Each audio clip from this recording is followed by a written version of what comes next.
What's going on, my Jets family? What's going on, you guys?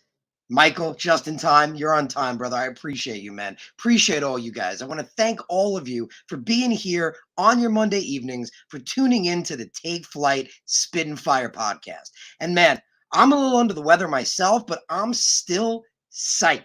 I am psyched because we're finally here. All the wait, all the anticipation has been leading up to this moment, to the draft, everything we've talked about, all the different prospects, all the possibilities of what the Jets can do, the direction they're going to go.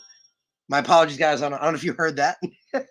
I'm even so psyched. I got the draft chime as my ringtone for like the last week and change. Like the draft chime, the da da da da da da.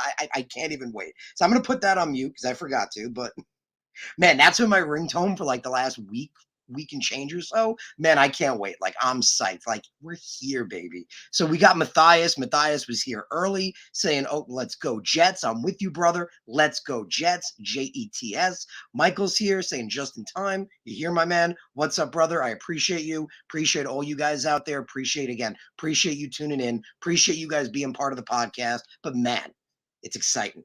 We're here. We're here. We're at the day. The draft is coming. It's just a few days away. This Thursday, this week, it begins. And man, all the different possibilities. We've talked about it for weeks. We've been months, honestly. Forget weeks. Forget weeks. We've been talking about this for months. All the different directions the Jets could go. Because what did the Jets have? The Jets have 2 picks in the top 10. So even if we trade 10 for Debo, which is something we're going to talk about, but no matter what, we're going to have 2 top players from these picks. Maybe trading one, but if we don't, we're still going to have 2 top 10 players from this draft. Because what does Joe Douglas do? He wheels and deals, baby. He wheels and he deals. And what has he done? He's put us in this position where, again, we have 2 picks in the top 10 and then 4 picks in the top 38. Now, as we've talked about here in the past and other episodes, pick 35 is kind of like a first round pick, depending who's on the board. I mean, you're only 3 picks away from whoever the last first round pick was. Most likely, pick 35 is usually still a first round pick. So we have 2 top 10 guys we're going to be getting, top 10 talents from this NFL draft, which, I cannot wait for that, man. Like, it is so rare to walk away with, one top 10 guy is amazing. You're excited. It sucks, obviously, when you lose enough to get to that point. But in the offseason, you're always like, this is great. We're getting a top guy. Well, we're getting 2 of them, thanks to Joe D. And again, JD. And again, with that 35th pick, it's kind of like a first rounder. It legitimately could be a first rounder, really, depending who's still on the board. Hell, depending how the board falls, 38 could wind up being a guy where it's like, oh, well, he should have went in the first round. So we have the potential to get, obviously, we're getting 2 top 10 guys. We're getting that.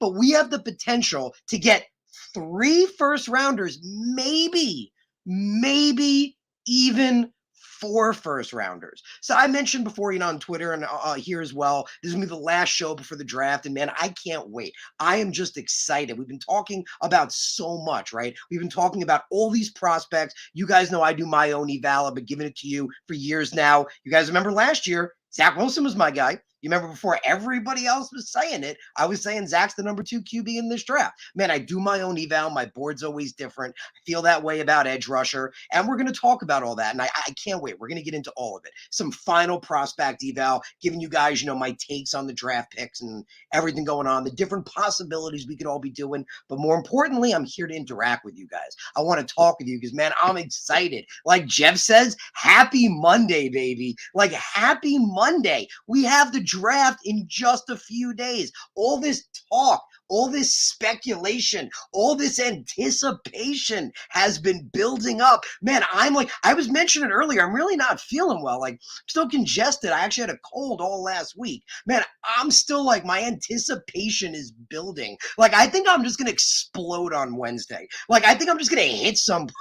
Like on Wednesday, I'm just gonna be walking. I'm just gonna shoulder check someone. I don't know, but man, I'm just gonna be like, this is it, baby. So man, 2 top 10 picks. So Matthias brings up maybe a trade back. Matthias brings up trade back into the first and get another. Well, man, I'm telling you, 35 could totally be one. Like, you got to keep that in mind, right? Like, 32 is the last first round pick. 33, 34, 35, depending how people's boards fall, depending on how people value guys. There is a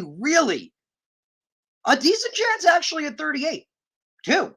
But there's a really good chance that a first round top guy could be there at 35, where we again walk away with 2 top 10 guys, 3 first round picks, and even 38. Again, that's only 3 more after that. 35 is almost kind of a lock in a way to get a guy that should potentially have been the guy that it's like, oh, he could have been a late first rounder.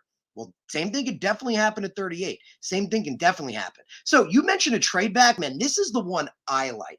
I've heard this one where the Jets get their 2 guys in the top 10, like we were going to talk about, probably an edge rusher and a wide receiver, which is the direction that I think they're probably going to go, and a lot of people want them to go. But let's say they get that edge rusher and that wide receiver. Well, what if we trade back into the end of the first and get Tyler Linderbaum? Like, I think it was Mel Kiper, who, I'll be honest, don't want to crap on Mel too much. Not a big fan of his stuff. A lot of his stuff I don't like more than I do like, but that one I like. Trading back to get Tyler Linderbaum. Oh, you guys know I have my episode a little while back where I was talking about how Linderbaum could be a top 10 pick. Linderbaum, forget this center crap. Remember, we talked about it. You slap a guard label on him, people are like, shit, he should go 5th. Take him 6th. Take him 7th. This dude is a beast. But people say he could be there in the 20s. Some people say he could be there at 35. I'll be honest, that's insane. If Tyler Linderbaum's there at 35, it's just a massive statement of how people are underestimating the center. And you remember we talked about it in that episode back then where, like, you know, obviously offensive tackles blocking those edge rushers, stopping those elite big paid edge rushers, that's turned into a big thing, and that's where the money's gone. But the center was always the guy on the offensive line. He's the leader, the Nick Mangold, the Creed Humphrey types that call the plays. The guy you guys remember I mentioned last year, right? Remember in my eval, I was like, well, Creed's going to be awesome. And everyone's like, you'll see it. Creed was one of the best players last year, period. You guys remember how high I was on him? Man, I loved Creed Humphrey. Tyler Linderbaum, remember, we talked about him. Remember, I had a whole episode on him. We mentioned how, yeah, he may not have the cerebral abilities that we talked about with Creed Humphrey, like we talked about with Nick Mangold. But remember, we mentioned that that's a rare thing. That's why guys like that, you get them if you can, because it's a rare thing. But when it comes to being a beast, Tyler Linderbaum's a big a beast as any center I've seen. This dude just murders people. He puts people down. That's what I love about him and Akeem Ekwonu. Ekwonu checks every other box, and man, that kid's the best overall player in this draft. Don't let anybody fool you. If they don't have Akeem Ekwonu as the best overall player in this draft, move on.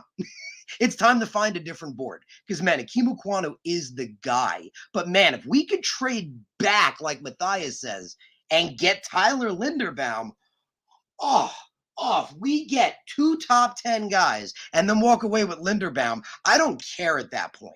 I don't care. Joe Douglas is, after last year's draft, he should be our unheralded hero of the century. And everything else, he can just close his eyes and pick names out of hats at that point. It don't matter if we walk away with those guys. But hey, you know, it's possible, man. It's definitely possible. Jeff's saying anyone else tired of all the talk? Well, that's what we're going to be doing here. We're going to be doing the last talk. That's what I figure we'll be doing here. You know, as you guys know, I bring in my episode once a week. Love talking to you about them, Jets. Just love, you know, and again, bring your questions, bring your comments. I'm excited, you know, we're going to get into all of it. So James points out, you know, Thursday can't come fast enough. It can't, man. It can't. Thursday cannot come fast enough, especially now, you know, like the week before the draft. That's when, like, the mostly fake rumors, let's be honest, smoke screens and bullshit like that. But all the rumors get kicked into overdrive where it's like, they're going to do this, they're going to do that. Your head starts spinning. I'll be honest, I think it's like Tuesday night or so. I got to take off Twitter for a little bit because it's just like, it's too much. It's like, they're going to do this, they're going to do that. He did this, he's talking to him. It's like, wait a minute. A lot of it's smoke screens, and I believe Matthias points that out. Matthias points out, I know it's smoke screen, but word is they like Jermaine Johnson at edge. Man, you guys know how I feel about him. And talking about that edge for a second, let's come to that. So the Jets have the 4th overall pick in the draft. The 4th overall pick. And with that pick, we've talked about it here for a while, after free agency and even before free agency, it was their biggest need. But now after free agency, it's like put it in lights on a matinee and flash it. Like the Jets' biggest need is edge. Edge, edge, edge, edge, edge. Because we talked about it a lot. I love Carl Lawson. I love the kid. I think he's got a great attitude. He's got a great mentality. He works hard. He's a good person. I like the kid, but he's got 2 ACL tears in his history. I believe, don't have it exactly in front of me. Let's see how close I am. I think it was 2014 and then either 2017 or 18. Can't remember exactly which, but he had 2 ACL tears in 2 different years. And now he has this Achilles tear. Man, I think he can come back, but we can't put all those eggs in that basket. Look what happened last year. Last year when Carl Lawson wasn't there, we had Huff for a little bit. It was great. Then he got hurt. JFM was looking good for a little while, but it started to get a little wishy-washy. We'd gotten to the point where we were literally down to freaking Ronnie Blair and Shaq Lawson as our chance at edge rusher. That alone makes me vomit in my mouth. Like, we can't have that against. I love Carl, man. This guy's come back stronger, which, we've talked about here. How you have to come back from injury at the NFL level. If you want to compete at this level, ask Victor Cruz. He did it for a little while, but even in the beginning, you have to come back, not the same, better, stronger. That ligament, whatever it tore, has to be stronger than it was before it tore, or you ain't standing a chance. So again, I love Carl, man. And we know the numbers. I put him up last year. Man, I showed right when we signed him, he's unbelievable. When it came to things like hurries and pressures, he was up there with guys like TJ Watt and everybody. But it's a gamble right now. We don't know. We can't 100% guarantee that. And we saw last year without him, it was terrible. So we need to go edge at 4. Edge at 4 no matter what. Now, I've been hearing again, I mentioned with you guys, I was going to mention draft rumors. I've been hearing these rumors that Walker is better than Aiden Hutchinson. I feel that smoke going up my butt. That's the biggest smoke. That's crap, man. That's just absolute crap. I wouldn't even put him up there with Jermaine Johnson and with Kayvon Thibodeau. Because again, those guys have been the guys for a while. The thing about Walker, and I get a lot of people like it, he's raw. He's raw, and you haven't seen a lot from him. But when you're like, wow, for a raw prospect, like, I get it. The dude is amazing. And if you guys remember, I had him I think I moved him in Ajabo. I used to have I think pretty confident I have Walker now at 4, Ajabo at 5. Walker, man, is slept on. He definitely has a lot of potential, but he's going to go before Aiden Hutchinson. Aiden Hutchinson has been the top edge rusher for a while now. You guys remember back when he wasn't, I was saying that's a crazy travesty and it doesn't make sense to me. You do also remember, and it's funny, you guys remember, check it, months ago, before anyone was saying it, you guys heard it here. Months ago, I was saying, people don't want to admit it because at the time they weren't, but there's no great edge rusher in this draft. There's no J.J. Watt. There's no Von Miller, TJ. The Bosa's. There's none of those guys. Well, everyone's been saying that now. Everyone's been saying, like I was saying, that Hutch is the guy, and I don't get why people don't see it when he wasn't the guy, and that there is no consensus elite guy. That's all true. Those are all facts. You guys remember I said them here well long ago, but they're facts. That's exactly what's happening. So Hutchinson, if he's on the board at 4, he's got to be the pick. He's got to be the pick. If he's let's say some team is stupid enough to take Walker before him, and again, Walker has the potential. Could Walker eventually be the best edge rusher in this draft? well, due to the raw potential of not seeing that much, then yeah, he definitely could. But it's a risk right now. What Hutchinson did last year, same thing with Jermaine Johnson. I pointed it out. Jermaine Johnson had a better year last year than Kayvon did. Jermaine Johnson is elite, man. I love this kid. You guys hadn't checked it. I think I put it out on Twitter, I believe, on my Edge board. I've been flirting with switching the two of them for a while. I'll be honest. I move them around. Like I watch a little bit of this and I switch them, and then I watch a little bit of that and I switch it again. The two of them have been interchangeable for my 2 and 3. They really have. For a little while now, I've had Jermaine at number 2. I've put Jermaine over Kayvon because again, you guys remember how I feel about Jermaine Johnson. He is everything. Unlike Hutch, which you guys remember talked about when it comes to being a bull rusher, a powerful physical edge rusher like Lawson is, for example, man, Hutch is that. Hutch is that in every way, shape, or form. You guys remember I compared him to, and again, do have to stress, so no one takes it out of context, very, very raw, an incredibly raw version because we haven't seen only one great year of production from him. But he looks to me, and I've said it on here before, like a very, very raw Nick Bosa, like a very raw TJ Watt, like a guy that's just going to physically impose himself on defensive ends every single play. But he's also athletic. He's also quick. I mean, he's not athletic as Kayvon, but he's athletic. Excuse me. And he's going to get to the quarterback. This dude, again, reminds me like that. And he is, so don't listen to this smoke. Don't listen to it. Aidan Hutchinson is the best edge rusher in this draft. And as you've seen on some people's mocks, he could go 1. Some people have him going 1, first overall, which could definitely happen. In fact, we've gotten to the point where most people don't think he's going to be there at 4. Most people think there's like no chance that Hutchinson is there at 4. So if he's gone, it comes down to Kayvon and Jermaine. And I'll be honest, guys, I know everyone loves Kayvon, but I've said it before. I'm really leaning toward Jermaine Johnson. So here's why. So we talked about Hutchinson being that bull rusher. If you guys remember when I talked about Kayvon, my favorite thing about him is his motor. Kayvon has an unbelievable motor and go. He doesn't stop. He doesn't stop coming at you. He's very quick off the line, too. He's got a great first step. Excellently quick off the line, but he doesn't stop. I've seen him spin one way, then spin the other way, then fall down and get up. He doesn't stop. He keeps coming like a freaking Energizer bunny until either the whistle blows or till he gets to the quarterback. So when I think of Kayvon, it's a nonstop motor. People talk about his character concerns. I think, again, it could be, again, they're not there. It's not like they're not.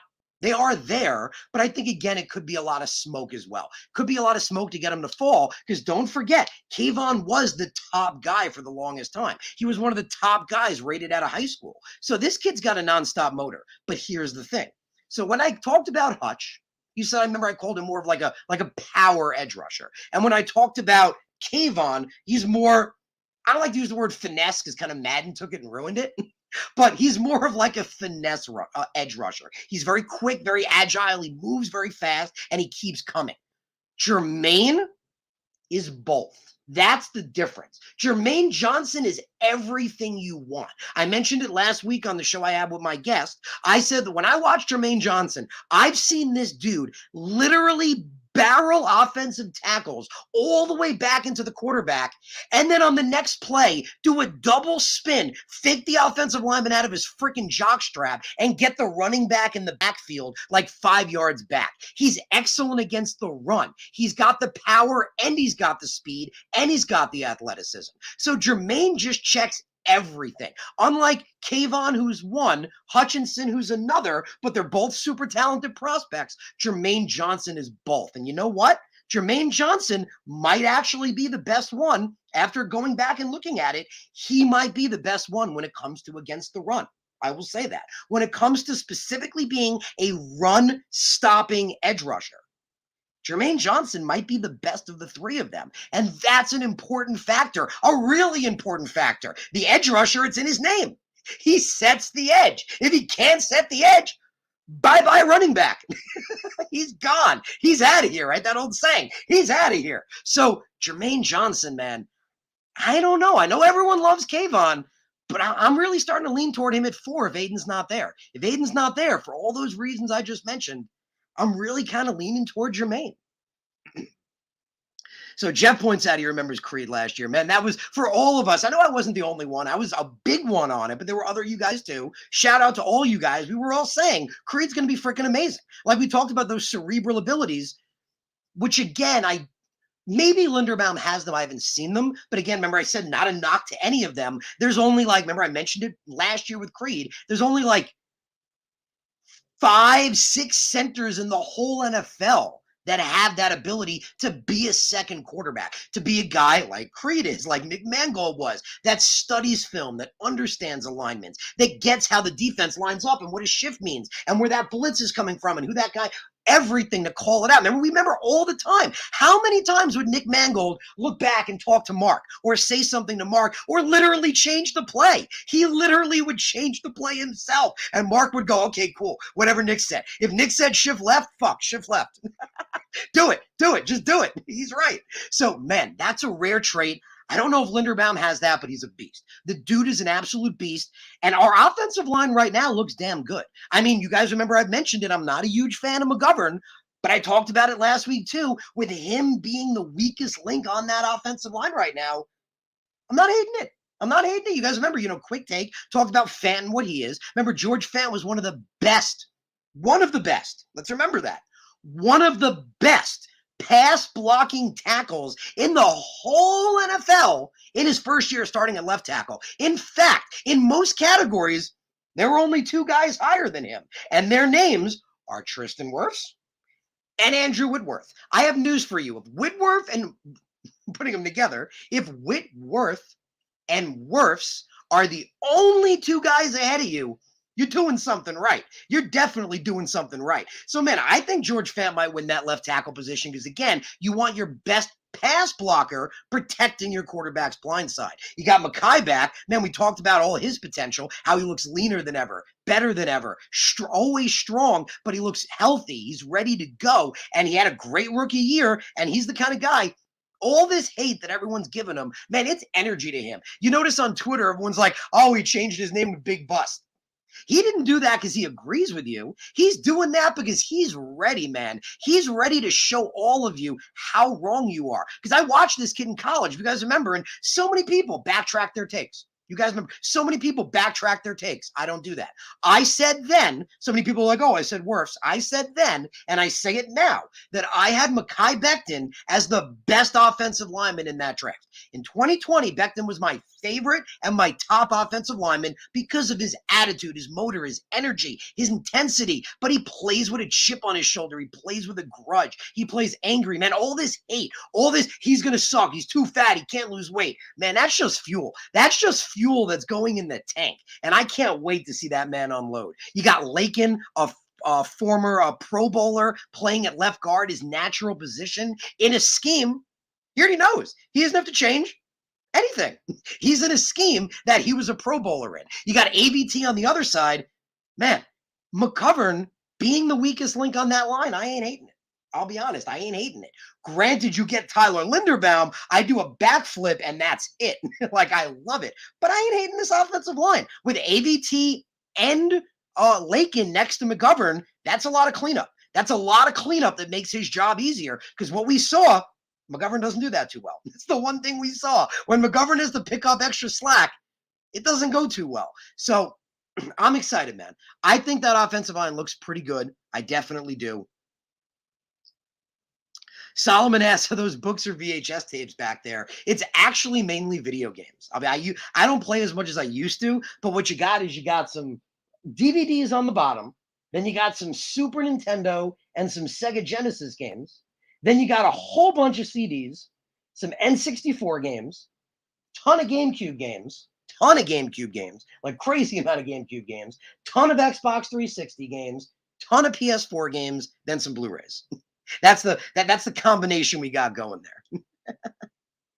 So Jared asks over under on how many Senior Bowl players get drafted by the Jets. Man, I love that question. I freaking love that question, Jared, because you remember our coaches said the inside information they've gotten has been invaluable. It's been absolutely invaluable. I mean, what better way if you want to get to know a prospect then spend time with them. Like, actually be their coach, even for a limited amount of time, but be their coach. Have exclusive access to them. You can't beat that, man. Salah, all of our coaches, even JD, reiterated how invaluable that was. I loved that, man. I loved that, there were other teams. I don't know why I'm blanking. I think it was the Lions that didn't want to be. There was one team that didn't want to be there, man. I don't get that. I don't get that. I love that the Jets wanted to be there, wanted that access, ate up as much as they could. Again, all of our coaches, even JD has reiterated it, they got some information. They got some information and saw some people. Even Salah said in his pressers afterward that he saw players that he liked and hadn't seen them in that way before. So he had some guys that maybe he fell a little down on, but also fell a little high on. So, man, it's exciting. It's really exciting. So Solomon says, I want Jermaine at 4, man. I'm starting to feel it. I'll be honest. I'm really feeling it for again, those reasons I mentioned before, man. His ceiling is sky freaking high. Again, another guy that really hasn't had the opportunity to blossom. He only transferred to FSU last year. That was his year, and he freaking killed it. He killed it there, man. So he's also a guy like Walker that people like about him that you haven't seen him really get an opportunity yet. That's the one thing that's interesting. Aiden, kind of the same thing, only had 1 year. Kayvon's the only guy that's kind of, you think about it, he's been showing us stuff for a little while. Like, maybe, unlike the other guys, like they have, unlimited potential because of the little we've seen in them. We've seen Kayvon for a little bit, right? We've seen Kayvon for a few years now, but Hutch only lit it up 1 year. Jermaine only lit it up 1 year. Walker, I think it was like barely a year, give or take. But man, so there's a lot of potential there, a lot of potential. Snoopy's yelling Debo, just Debo. That's Jet fans right now. We got our megaphones. We're trying to reach San Fran. We're yelling as loud as we can. We're just Debo. Man, I love it. I love it. And I put it out on Twitter. I don't get people that aren't a fan. I just don't. Like, I would get it. Excuse me. I would get it if maybe he'd already been paid, right? Maybe he'd already been paid and people are like, oh, you're locked into a contract. You don't get to make it yourself. Because we know JD's a freaking contract magician, right? He front ends those contracts, which is good. Like, it costs more in the beginning, but you get out later if it doesn't work out. But man, I just don't get it. Like, people, we said taking an edge rusher at 4. I've been talking for a while again. I've been talking about doubling down at edge. You guys know, you've heard me say that. I've talked about doubling down at edge and getting, 2 edge rushers, but most likely that's not happening. Most likely that's not happening. So I see them going wide receiver at 10. I mean, it makes the most sense, right? We've seen them try to trade for like all the top receiver. Cooper, which I'll be honest, I'm kind of glad the Amari Cooper one didn't work out, if I'm being honest, but we had the potential of Tyreek Hill. Joe Douglas has shown other guys too that he wants to get another elite receiver. Not saying, remember I put this out on Twitter the other day, too many people are taking this to think that Elijah Moore can't be a number 1. Don't take it like that. It's always good to have as many weapons as possible. And that's how Joe's looking at this. Remember, I talked about this in my Super Bowl episode, remember? With the Lions, because I'm thinking of Stafford, the Lions, the Rams, and wow, I'm having a brain fart right now. On the Rams and the Bengals. The Rams and the Bengals, 2 of the best receiving cores in the league. Top talent and talent going down the board. Remember, we said with the Rams, Odell Beckham on any other team would be a wide receiver 1, but he's a 2 behind Cooper Kupp. Like, weapons, as many weapons as you can get. That's why Joe D went out and got tight ends. I will disagree a little bit. Remember, last week I had Bryant on my show and he was amazing. Bryant was amazing, but he did knock the Jets signing 2 tight ends. Didn't want to get into, a huge thing, but I disagree with that. I think it was great that the Jets signed 2 tight ends. Man, Tyler Conklin, we've talked about it here, has the potential to really be something special. Like, really something special. Like, dude's only got 1 year, excuse me, only got 1 year, of really starting, and he put up almost 700 yards. He was an outstanding receiving option last year. Man, the potential's through the roof. And CJ Uzomah, yeah, he's older. He is what he is, but he's good. When he's healthy, he's good. 2 weapons right there. So you got Elijah Moore. And again, just because the Jets might be trading for Debo, should be taking a wide receiver at 10, I stress that is not a knock on Elijah Moore. Elijah Moore could still develop into a wide receiver one. And I felt from what I've seen that he looks like one a little bit, right? I mean, last year we watched him in his rookie year lining up against some of the best cornerbacks in the league and holding his own, going tit for tat, going back and forth with them, playing physically, them both shoving each other. He looked like he could develop into a real, true wide receiver one. So he could still definitely do that, but you still need more weapons. You add in another top wide receiver, you got Corey Davis, you got Braxton Berrios. Man, that's what we saw in the Super Bowl. That's a really good, not just one wide receiver, but a really good core of wide receivers. So some people say they don't want to trade the 10 for Deebo Samuel. If you want to take a wide receiver at 10, you're hoping on the fact that they will develop to one day be as good as Deebo Samuel.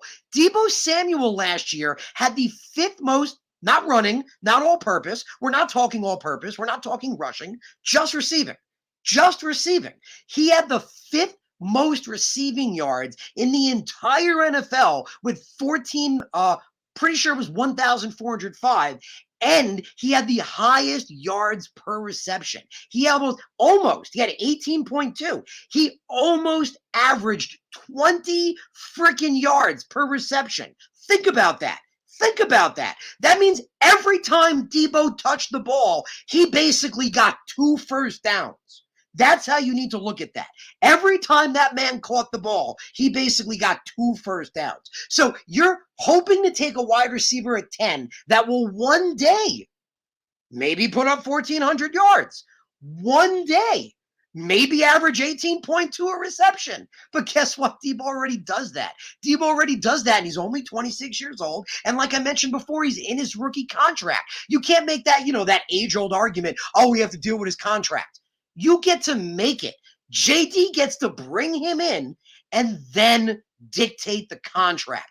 And then with his own decide what they're going to do and how they're going to work this contract out. Not be locked in to whatever San Francisco had already decided. So, man, I don't get the people not liking it. People say Deebo only wants to be used as a wide receiver. Well, again, 1,405 just receiving yards. Averaged almost 20 yards per reception, not rush, per reception. So, yeah, the dude's got all-purpose yards, but basically Deebo's saying, hey, I can be a wide receiver one. Like, yeah, I can play all over the field, but leave me out there on the edge and see what I can do. You know what I say to a guy like Deebo who plays like Deebo? Okay, let's see what you can do. You say you can be an outstanding elite guy, continuously put up 1,400 on the outside? Let's see it. But you know what? If the Jets want to use him a little bit as a hybrid, I think what Deebo basically is saying is if you looked at it, the 49ers used him a lot as a hybrid. I think if you use him a little, and again, you have Elijah Moore. Elijah Moore is a fantastic gadget option. You could use him, and if Deebo gets, 1 or 2 gadget type plays a game, maybe just one, I don't think he'd hate it. I don't think he'd hate that at all. But man, the dude can ball. The dude is already, at 26 years old, one of the best, not hybrid, one of the best wide receivers in the NFL. So bring this man in, make it happen. Because again, we're probably going to take a wide receiver at 10 if we don't. We're hoping he becomes that. We're hoping that happens, and it's a mystery. You don't know. It's a mystery. Why take the mystery when you can have the short thing? So Salmon points out, he likes Carl, but thinks Jermaine can be the guy, the leader, the main guy in the defense. I completely agree, man. Completely agree. He's also saying, I think Hutch, Kayvon, and Gardner go 1, 2, 3. Man, that can happen. That could definitely happen. And people have talked about that. They've talked about what do the Jets do if Hutch and Kayvon are off the board. A lot of people say Sauce. Well, if Hutch and Kayvon and Sauce are off the board, man, I like Jermaine. I really do. I really like Jermaine Johnson. I think he's got a lot of potential. Can I guarantee it? No, obviously none of us can. That's the point. None of us have a magic 8-ball that we can shake that tells us which prospect is going to be the next elite one. But man, I mentioned, as you heard before, the way I feel about these guys, Jermaine just checks every box. And like Matthias points out, he says, I like Jermaine. And Salmon says, I hope the Texans don't pick him. Man, you guys remember months ago when people had him at in the 20s. And I was like, I don't get it. I was like, I don't understand. I was like, first of all, remember, I was like, I don't understand why people have Karloffis so high. People had Karloffis in top 10, and that was just insanity to me. And it turned out he's not in there anymore. But Jermaine, I'm like, people are sleeping on this guy. You remember I said I wanted to argue that they should take him at 10, but I figured I'd get, so much crap because everyone had him in the 20s and the 30s. But shit, now people have him at 4. Man, people are sleeping on Jermaine Johnson. They really are.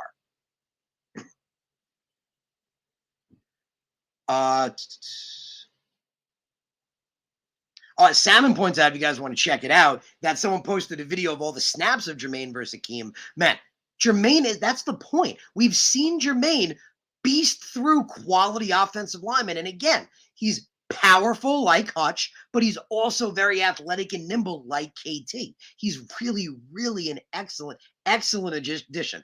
Sean just said, shout out to Sean, he just doesn't want another Vernon Golson situation. Man, I get it, man. I get it. Like that was rough.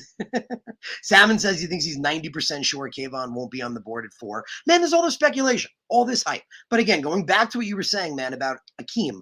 Akeem is the best player in this draft. Akeem Ekwonu, I put a video out on Twitter if you guys haven't seen it, put accumulation of all of his great highlights to show everyone. He is the top guy. He is the best overall player in this draft. And many have said, because of that, if he's there at 4, can Joe Douglas pass on him? Well, you know what? I'm going to be honest. It's hard. It's hard for me, even knowing that we're good at offensive line.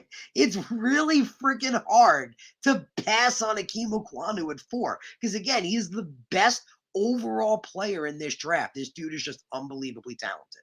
But I do feel, again, edge is the biggest need, right? Flashing on the board. Edge is the absolute biggest need.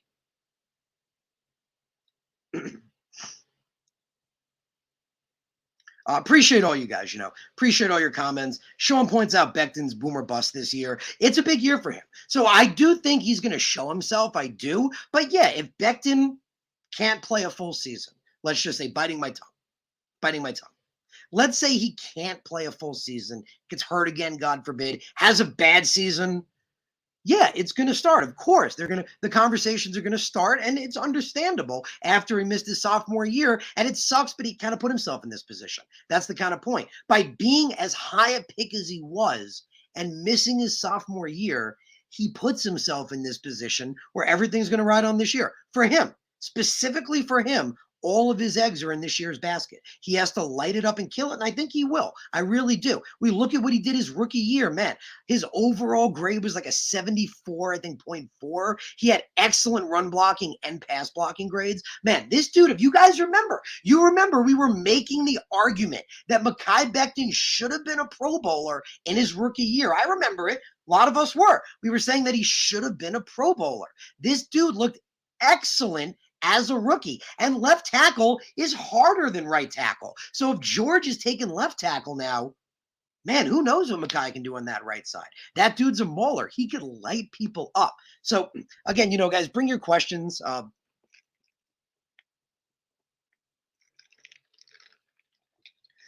Excuse me.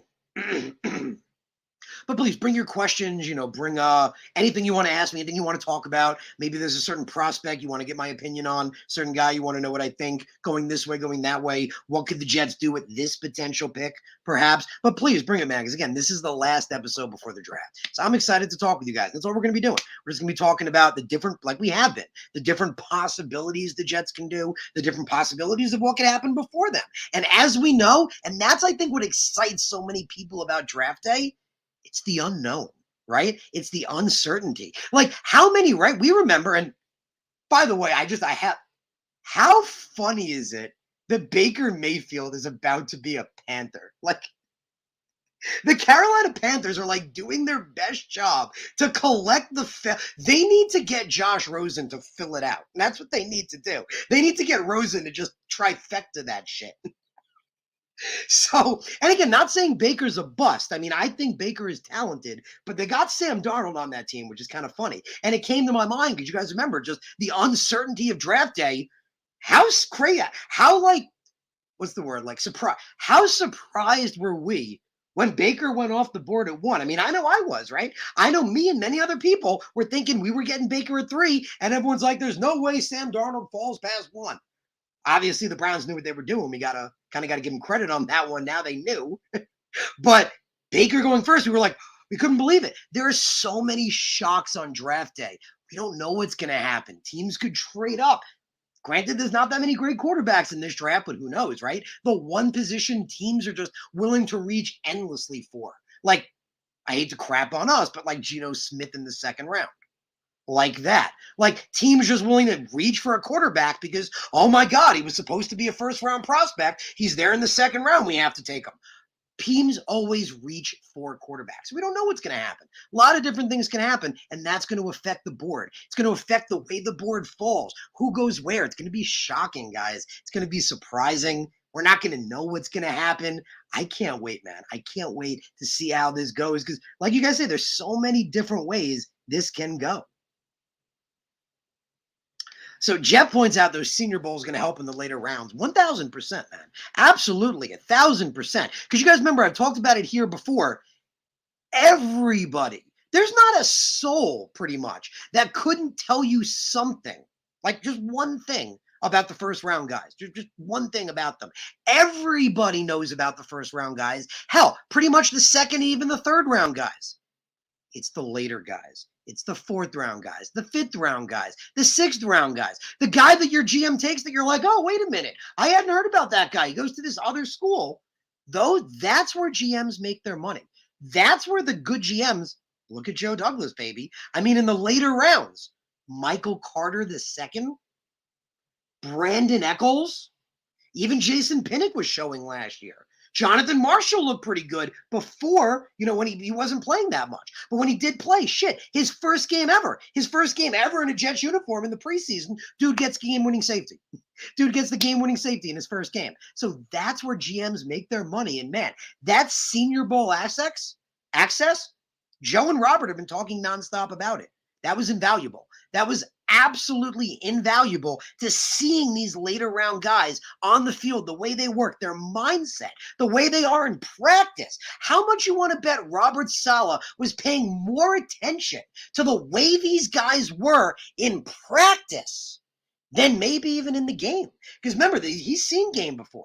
But seeing these guys in practice, the way they conduct themselves. I say this to my students. I've said this before. You guys have heard this. Your character. It's an old definition, right? Character is who you are when nobody's looking. Character is the person you are when it's not the game time, when it's not the crunch time. Are you going to have that motor? And remember, Joe Douglas talked about that, right? Remember, he kept saying, I tweeted out the other day, he said, what does he want in a Jet? He wants guys that hate losing. He wants guys that are motivated, that are always going to work every freaking second. So, man, I bet Robert Saleh was really zoned in on those practices, really looking to see how these guys work, how they conduct themselves, how much energy and hype they put forward. Man, I can't wait. So Matthias points out so basically a wide receiver, he's mentioning London, Williams, Wilson, and Johnson. Man, you're mentioning Jermaine. You're missing my top receiver there, man. You're missing Olave, man. You're missing him. You got Garrett Wilson there, and you guys know how I feel. I don't hate Garrett Wilson, but again, if you guys, because we're talking about draft eval, I pointed it out on Twitter. Watch Garrett Wilson play. The dude is unbelievably athletic and extremely tough, but he's a sloppy route runner. People don't talk about that enough. He's not the worst. He's not Stephen Hill. He's not the worst, but he's a sloppy route runner. Basically, the best way I could explain Garrett Wilson is like his brain is too fast for his feet. It's like the best way. He slips often. He's off step often. It takes him a while to create separation. I counted out. I watched it. It takes him like 4 to 5, sometimes even more seconds to create separation. And yet at the collegiate level, that works. Because what does Garrett Wilson do? He makes an unbelievable catch. And he's a tough dude, like a Deebo Samuel. He's a tough dude that barrels his way forward and is great after the catch. But at the NFL level, when DBs are a lot better, when they're playing tighter, when the coverage is tighter, when route running and separation mean everything, I'll be honest, man, I'm not a huge fan of Wilson. Unlike Olave, where those two things that I find as Wilson's deficiencies, Olave does better than anybody. Olave is the best route runner in this draft. Arguably, I've said it, he's going to be better than 25% of the freaking guys in the NFL on week one. Like, this dude is an unbelievable route runner, and he creates separation. I've said, it's my saying, I'm taking it. Anyone else says, you've heard it here first. He creates separation in nanoseconds. Forget seconds. Chris Olave creates separation in freaking nanoseconds. People are like, oh, he's always open deep. It ain't just because he's fast. It ain't just because he's fast. It's because he faked that corner out of it. He's an ankle breaker. That dude is an ankle breaker. You hear ankles snap when Chris Olave runs a route. Everyone knows that famous one. Remember where he ran that quick, curl and then ran a quick out instead and caught the ball on the edge of the end zone. Everyone's like, well, we've talked about it here. Everyone's like, oh, the corner blew the coverage. No, he didn't.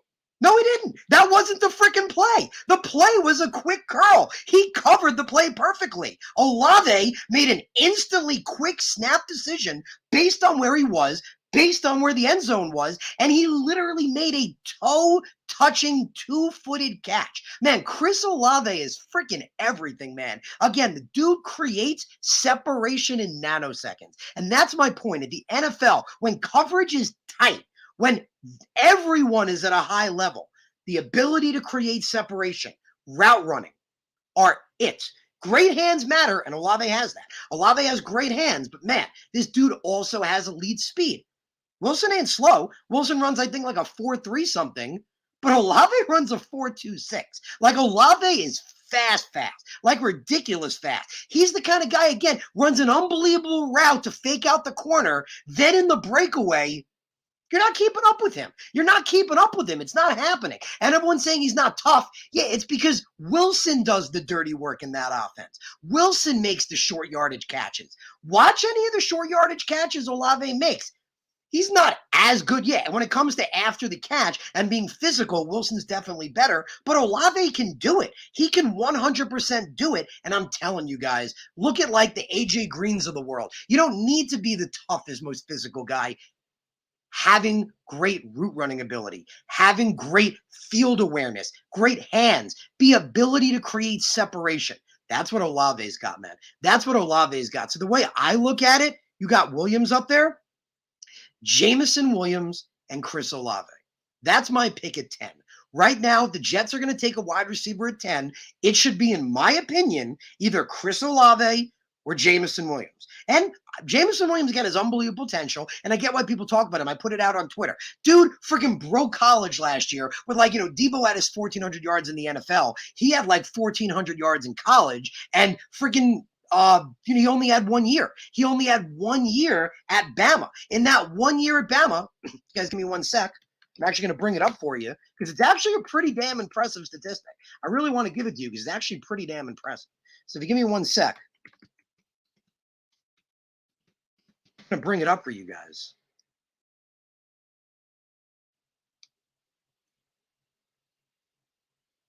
Here we go. So in 2021, that was Jameson Williams' first full season, mind you. When he was with, I want to say, I'm pretty sure Georgia. When he was at Georgia, he only had like 10 receptions a season. Check it out. The 2 years prior, he had like 10 receptions. Like, that's no way to judge somebody. This was his first real season. So his first real season actually getting a chance, and his first season at Alabama, 1,572 receiving yards. That was first in the SEC and fifth in all of college football. He averaged 19.9 yards of reception. Debo's was close to 20. I mean, shit, that is 20. At 19.9, that's 20. Let's be honest. So 19.9 yards per reception, also first in the SEC, seventh in all of college football, 15 receiving touchdowns, first in the SEC, third in all of college football, and 2 kickoff return touchdowns.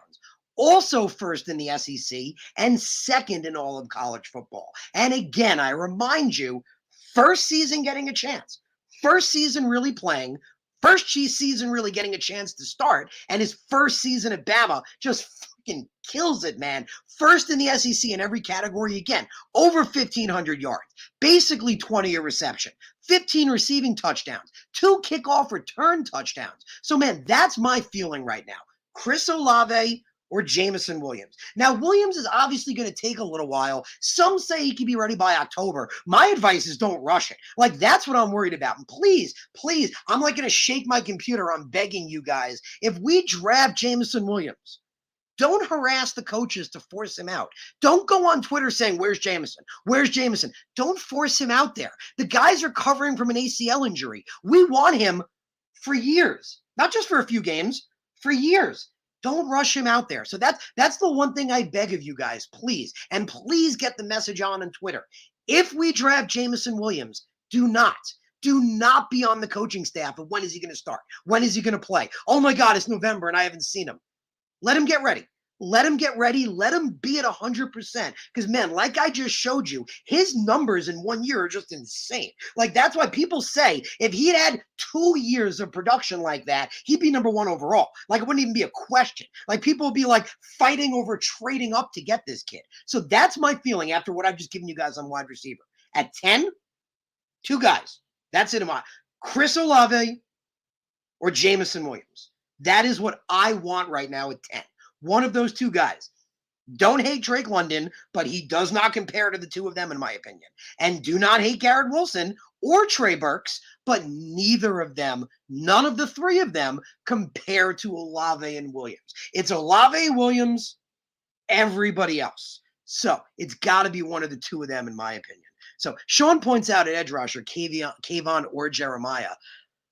Man, I'll be honest again. I mean, I don't hate Kayvon. I don't hate him at all. And again, his motor is what impresses me the most. I watch this kid. Again, you've heard me before. I've given my take on Thibodeau. What I love about Thibodeau is literally this guy, like, he gets down, he gets up, he gets pushed over, he goes right. They push him right, he goes left. He doesn't stop. Like, until he hears the whistle, it's definitely people question. That's why I've mentioned people question his work ethic. Just watch the kid play. Just watch Kayvon play. Until the whistle blows, he doesn't stop. There is no stop in that young man. But again, Jermaine does it all. Again, seen him power and bull offensive tackles into the quarterback, quality ones like Akeem. I've seen him spin around guys, make fantastic moves, and spin. I've seen him do, like I said, a double spin to get the running back in the backfield. Again, when it comes to a run-stopping edge rusher, he might be the best of all of them. He might be the best of all 3, honestly. So I'll be honest, man. I'm telling you, my board's been interchangeable. Like, I should just have them in movable slots right now, so I could just up to draft day, just keep switching Kayvon and Jermaine. But man, I gotta say, I think I got Jermaine at 2. I gotta say, I'm pretty confident that I got now Aiden 1, Jermaine at 2, and Kayvon at 3. But I wouldn't hate either. Like you said, Sean, I would not hate either. So I've heard the same thing. Jeff points out Williams making good progress from his ACL. Yeah, he is. And we all know, we've talked about this. ACLs aren't what they used to be. That's why, Carl Lawson tore it in 2014. He tore it twice. We still gave him money and gave him a chance because ACLs, and we're still, again, hoping it's going to turn out big this year, but ACLs aren't what they used to be. The injury is not what it used to be. It's not a career-ending injury. So yeah, Williams got his surgery. He's progressing well from the ACL. It's looking good, man. He should be back. Again, some people, my message is don't push it. Don't push it. Some people are saying late October. If it's November, hell, if it's even early December, let the kid get healthy. Let him get 100% and be ready to go. You don't want him hurt, man. You don't want him hurt. So Jeremy's like me. Jeremy's like 3 days. That was me when we started the episode, man. I was like, let's go, let's go, let's go. Like, we're just talking about all the possibilities. Like, all the different possibilities with trades and what can happen. We talked about Debo. We talked about the edge rusher, the wide receiver. So many things, man. So you guys know I mentioned all these things. If there's anything else you want me to mention, please let me know. So, again, I've talked about all these different prospects. I've given my take, told you, all what I'm thinking. But please, if you have a question, let me know. Prospect you want to bring up, anything you want to bring up, please let me know. So James points out, I do want to correct. I think he dropped 1. I believe he only dropped 1, but that's still freaking impressive. I believe he hauled in 63 of his 64 targets. It's like around there. I believe he only dropped 1, but again, that's still freaking impressive, man. Tyler Conklin is unbelievable. I put up the numbers on Twitter. You guys want, I'll give you some now because I just freaking, I'm a huge fan of this kid. I'm just an absolute huge fan. I just love the potential of him. So here we go. So Tyler Conklin had 61 receptions last year. That ranked 8th in the entire NFL among tight ends and was the most of any Jets tight end since 2011. We haven't had a tight end have over 61 receptions since 2011, and that was Dustin Keller. And you guys know that was the last time we had a pretty damn good tight end. Granted, it wasn't for that long a time, unfortunately, but for Mark Sanchez, that was his security blanket. Man, we haven't had a guy since 2011 put up numbers like that. It was ranked 8th in the entire NFL among tight ends. Man, Conklin doesn't get enough credit. Conklin does not get enough credit in his first year starting. So, man, his potential, sky high. And again, I know, no disrespect, I thought Bryant was outstanding last week, but I think it was great that we signed both tight ends. Man, I think Conklin is going to prove to be a real tight end one. Uzomah is an underappreciated too. You got both of those guys on the edge of the line. Guess what? They can both block. Tyler Conklin and CJ Uzomah are both good blockers. They're both good blockers, which is what we need. So you got the two of them. They can both block well and be good receiving options. Love it, man. Absolutely love it.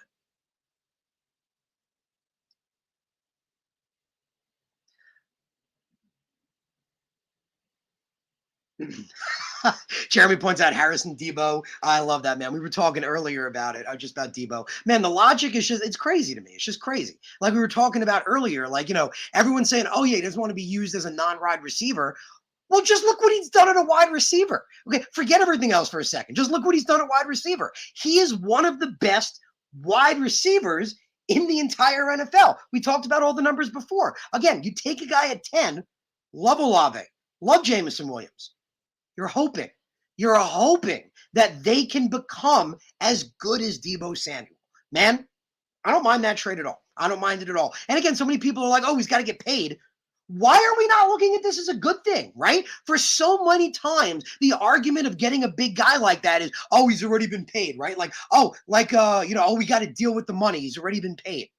We get to pay Debo. We've already talked about it. Joe Douglas is a freaking master. He lays contracts out where, like, there's so much money in it, but you can get out in 2 years. For all we know, he may pay Debo in a good amount of money, sign him long term. Maybe there's an out in 2 to 3 years. You don't know. So, man, Joe Douglas gets the opportunity to create the contract he wants, to actually create that and not be locked into it already. So I love that, man. There's a lot of talk going. There's a chance the Niners won't trade him again. It's kind of like with A.J. Brown. I kind of said, I'd be shocked if the Titans move A.J. Brown because of who he is. They know who A.J. Brown is. Yeah, he's disgruntled. Yeah, there's stuff going on, but it's like family. You hug, you make up, you maybe punch each other in the face a few times, and you make it work, right? You make it work because he's so talented. So they interviewed, the 49ers GM earlier today. He stressed that their Debo is not going anywhere. He might not be. There's a chance he might not be, right? And if he doesn't, again, the Jets should go wide receiver at 10. And if the Jets go wide receiver at 10, I gave you all my reasoning before. Only 2 guys now that I want. If they go wide receiver at 10, it's got to be Chris Olave or Jameson Williams. Those are the 2 guys I want to see at that pick.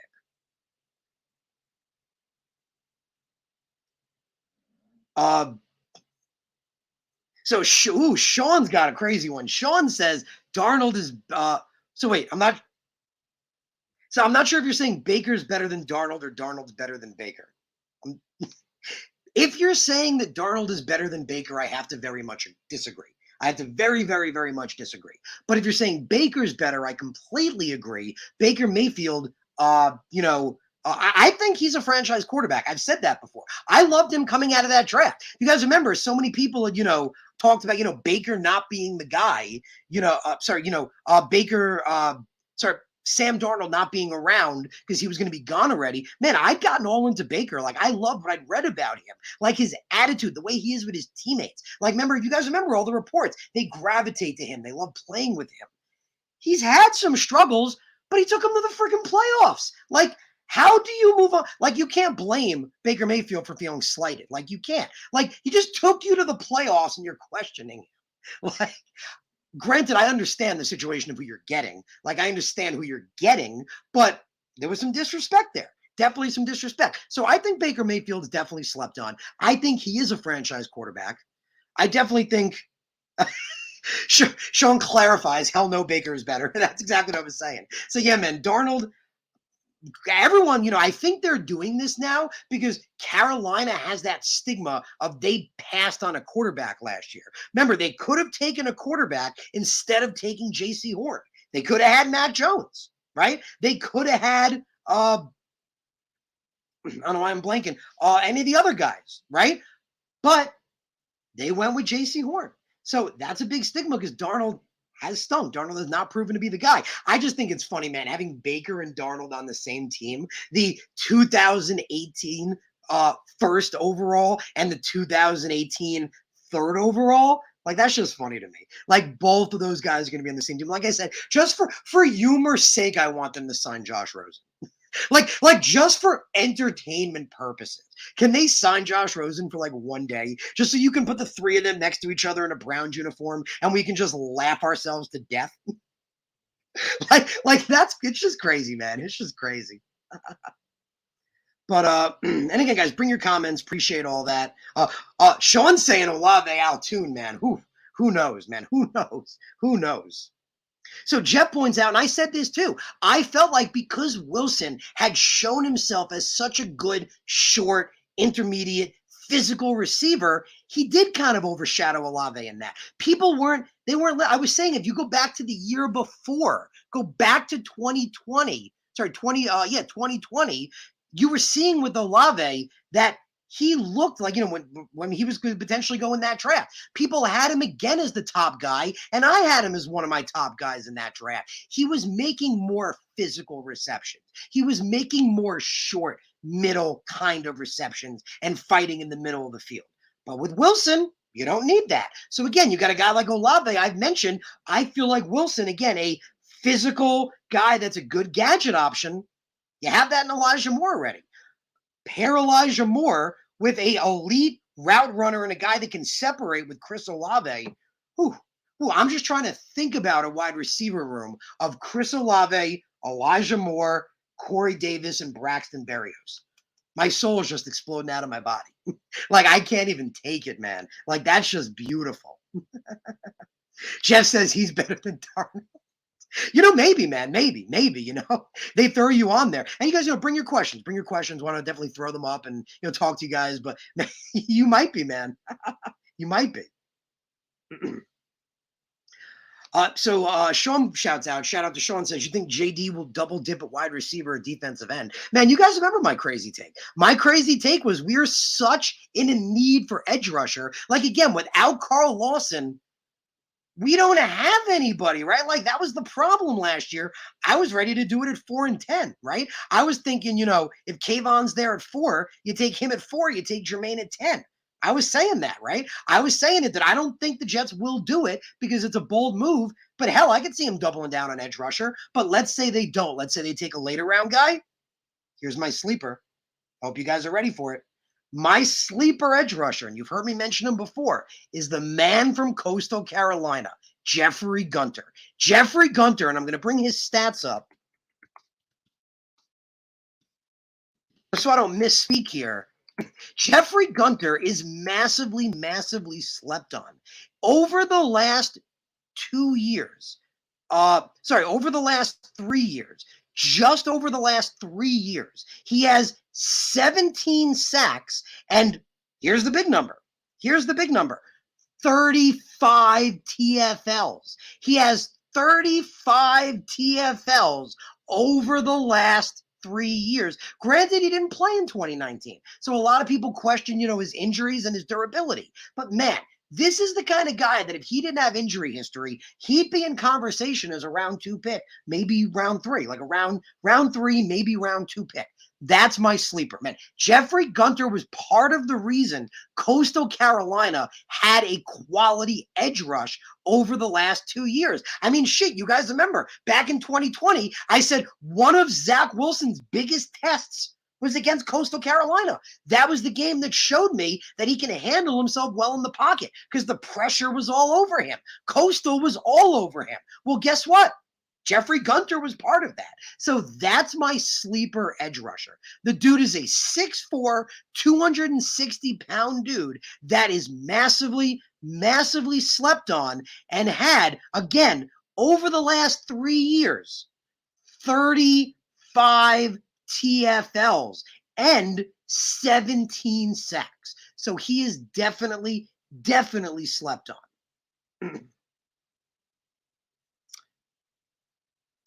KT and DK. Steven's saying DK. If you're talking about, them trading Metcalf, it's the same thing like with Brown. I don't see it happening. DK Metcalf, I said it when it first happened, right? When DK Metcalf, when all the rumors first started, I was like, guys, he's not going anywhere. He's not going anywhere. Just because they traded away Russell Wilson, they're starting over. They're in a rebuild. And what do you do when you're in a rebuild? You need somebody to build around. You need somebody to build around. And one of those guys they're going to build around is DK. DK is a very young, top of the NFL wide receiver, still in a young contract. So they are 100% planning on building around DK. I said it then. I reiterate it. I would be shocked. And also, excuse me. Excuse me. You guys have to remember, we already fleeced the Seahawks. We fleeced the Seahawks with the Jamal Adams trade. We fleeced them like crazy. They're not going to let that happen again. So if they do trade DK, it ain't going to be to us. But they're not. I'm telling you, they're not. He is a young piece that they plan to build around. I don't see A.J. Brown going anywhere. And again, Debo right now, I'll be honest, even though everyone's saying there's a really good chance, I think it honestly is more 50-50 because of how talented he is. We said it before, he's one of the best young wide receivers in the league and key young wide receivers in the league, still in a young contract. He's a guy you want to build around. So we could definitely see the Niners patch that up, work things out. Debo come out and say, oh, he's happy or whatever. But if the trade happens, I like it, man. If the trade does happen, I do like it. I would love to see Debo Samuel become a New York Jet. So Braden asks, where's the lowest you see Olave falling? Man, I'd said it before. I thought Olave, I've said it for a long time that I think Olave is the best wide receiver in this freaking draft. I've said it for a while. Man, so many people didn't agree with me for the longest time. I would honestly be surprised if he falls out of the top 15. I'd be honest. I think Chris Olave is so talented. I would actually be surprised if he makes it out of the top 15. I would.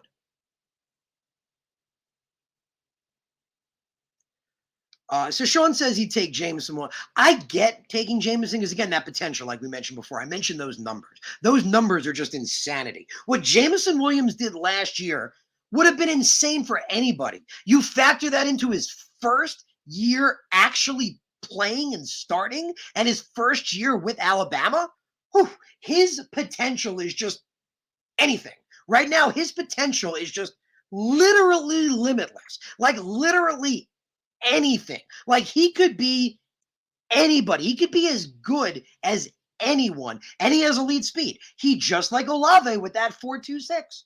Both of them, think about it, both those guys I like have those 4.2 speeds. Jameson Williams has elite speed. And again, those numbers, man, insane. Insane numbers. So Sean says he meant either or. That's how I am, man. I'm 100% right now that way. I would, if we don't get Debo, I want us to go wide receiver at 10. I'd love to go double down at edge. I'd love to double down, but I don't see it happening. Therefore, I think wide receiver is the best way to go at 10.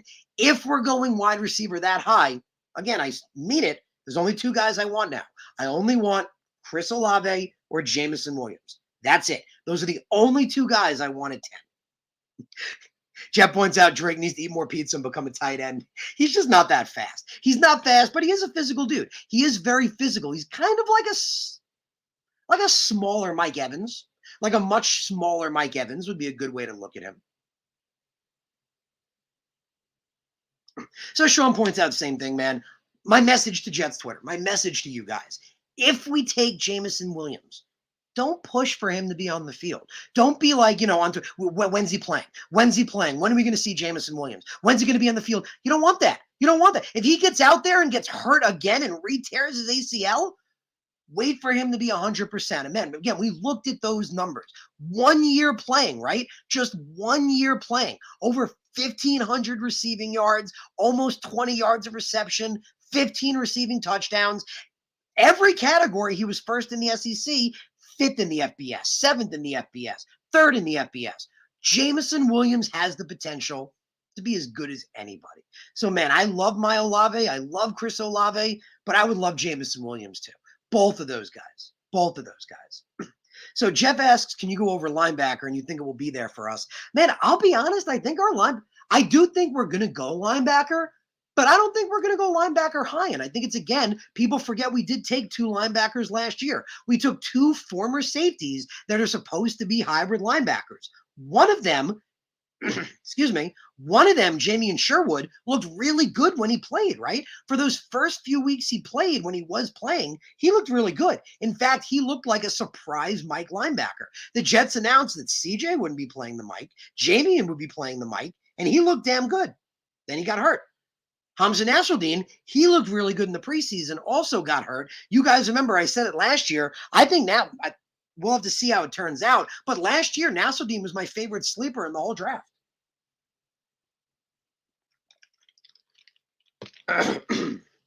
Last year, Hamza Nasruddin was my favorite sleeper in the entire draft. So, man, CJ Mosley last year, remember, he came in 20 pounds lighter, like we talked about. We said he had to show that he can be the guy.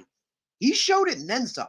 CJ Mosley and Quincy Williams were an underappreciated combination at linebacker. They really, really were. I'm going to prove that to you guys right now. So, CJ Mosley and Quincy Williams, just the two of them, had 278 total tackles in 2021. That was the third most by any duo on any team in the NFL. CJ Mosley was excellent last year. He was an excellent linebacker. And Quincy Williams looked really good. We all knew coming in that Quincy Williams, yeah, he's fast. Yeah, he's strong. Yeah, he hits hard. But he's made a lot of missed tackles. He's not been the best in coverage, even though he's a big hitter. But this year, he looked good, right? He played a couple of games in coverage. In the Saints game, he didn't look bad in coverage. Couple of games, he didn't look bad in coverage. And again, Jamien Sherwood will be back. Hamza Nasruddin will be back. So to address that, Jeff, I think our linebackers aren't as bad as people are making it out to be. Because again, CJ and Quincy last year were an excellent duo, and Quincy's just trending up. Remember, Quincy struggled his first few years. In his first year united with his brother last year, he was excellent. So he's still got a lot of potential. And Jamien Sherwood and Hamza Nasruddin, 2 of those dudes are blank slates. So I think we could go linebacker, maybe later in the draft potentially. I think if the Jets take a linebacker, it would be 4th round, 5th round, maybe 6th round. So Braden says, how would you react if we took a running back at 38?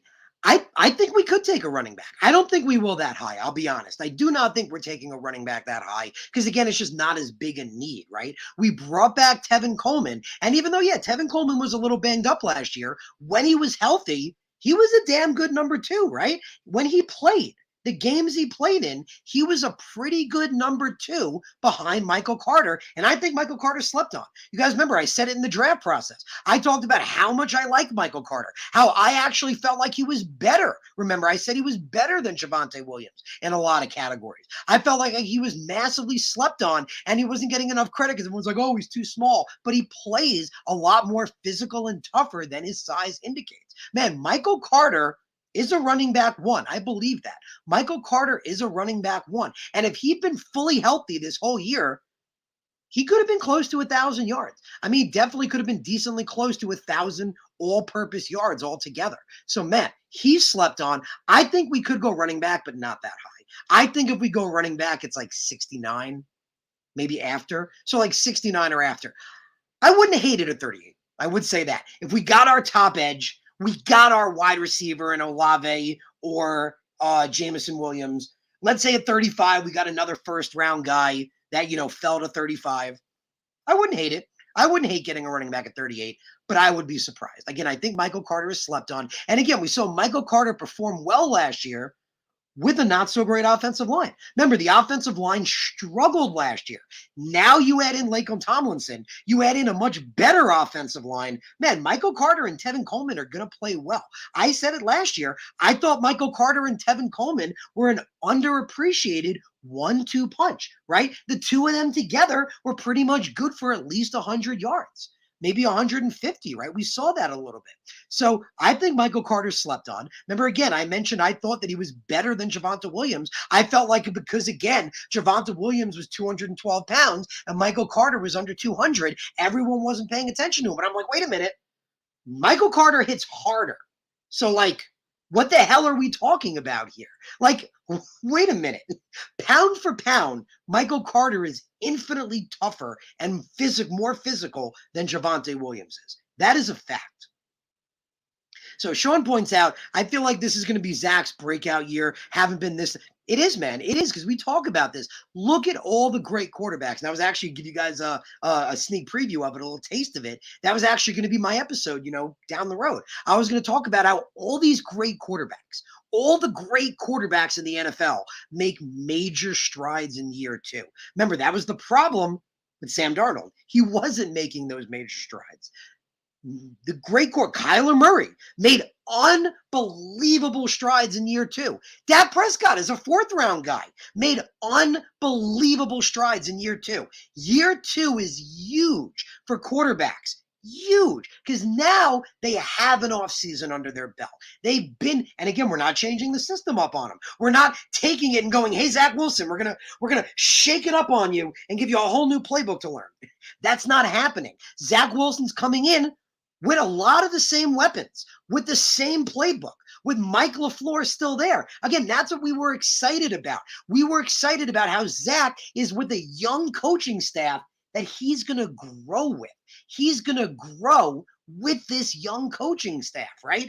Mike LaFleur, second year, right? Robert Saleh, second year. A lot of these guys in their second year. So yeah, man, this is going to be a huge year for Zach Wilson. You guys remember well before the draft, I was talking, well before last draft, I was telling you how great Zach Wilson was going to be, how awesome I thought he was going to be, and how I wanted him. I'm telling you right now, this is going to be a huge year for Zach Wilson.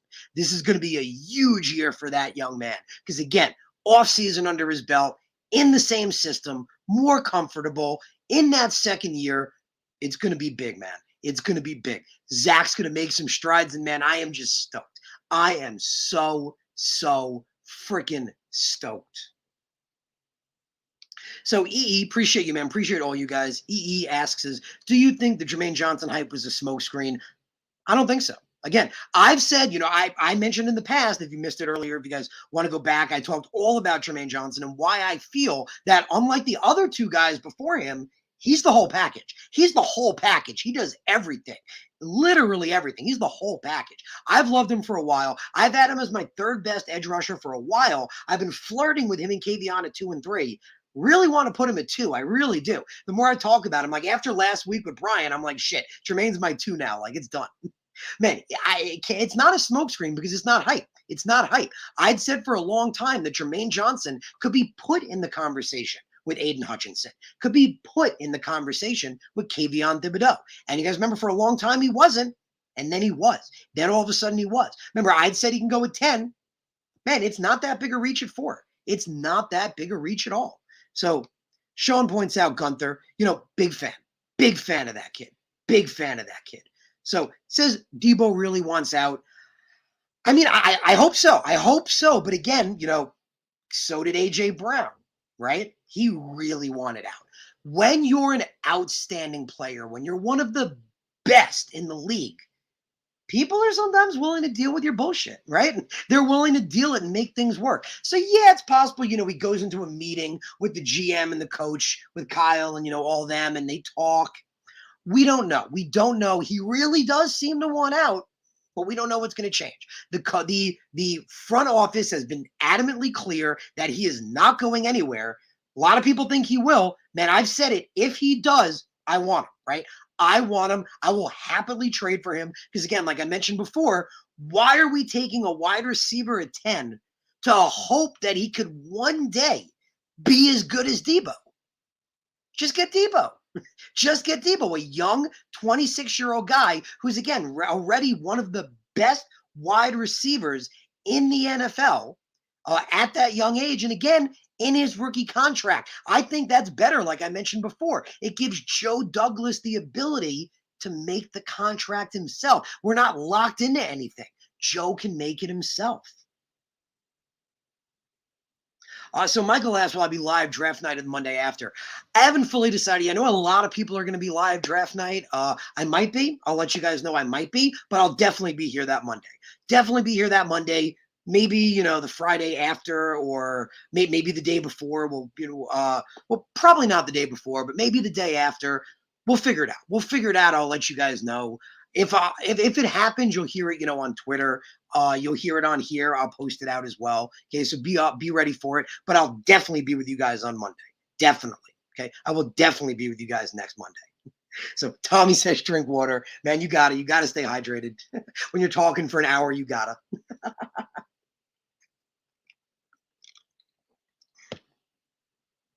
So I appreciate all you guys.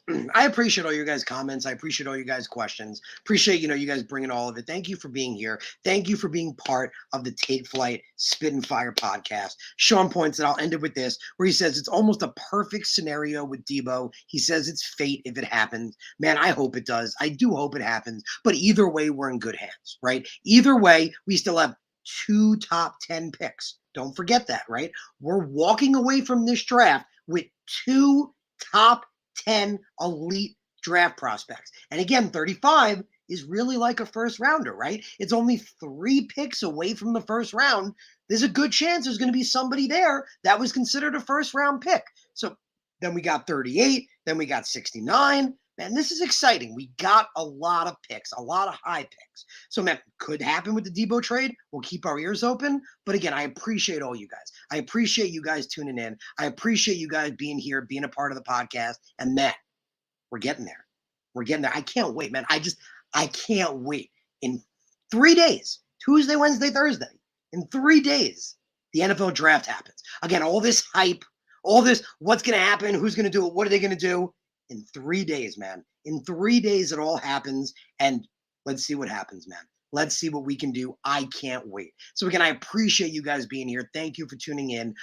If I am going to be live for the draft, or if I'll be live after the draft, just tune in. I will let you guys know. I'll make you aware. But again, thank you for being here. Thank you for being a part of the podcast. I can't wait for Thursday. We're going to have an absolutely great draft. Remember, last year's draft has the potential to be one of the best drafts the Jets ever had.